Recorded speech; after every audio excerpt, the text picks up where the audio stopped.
ஹாய்ங்க. காலையிலே எழு கடவுளை தொழுன்னு சொல்கிற மாதிரி நம்ம காலையிலேயே எழுந்து ஃபிசிக்கல், மென்டல், ஸ்பிரிச்சுவல்னு வாழ்க்கையோட 3 டைமென்ஷனலுக்கும் தேவையான எல்லா விஷயத்தையும் செஞ்சு முடிக்கிறதுக்குள்ளே மதியம் வந்துருச்சு.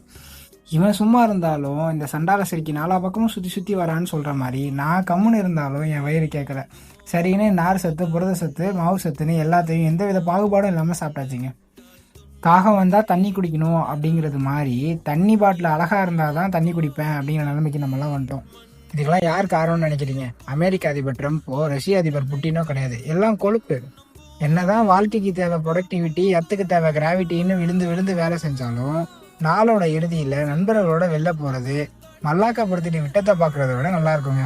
இந்த உலகம் என்னவோ எப்போதும் ஒரே மாதிரி தான் இருக்குது. நம்ம தான் மனநிலைக்கு ஏற்ற மாதிரி இந்த உலகத்தையும் மனுஷங்களையும் அன்பாவோ இல்லை கோபமாவோ பார்க்குறோம். உலகத்தெல்லாம் மாற்ற ட்ரை பண்ண வேணாம். உங்களை நீங்கள் மாற்றிக்கிட்டா இந்த உலகம் தன்னால் மாறிடும். Good vibe, good life. லைஃப்பை வைப் பண்ணுங்க பாஸு.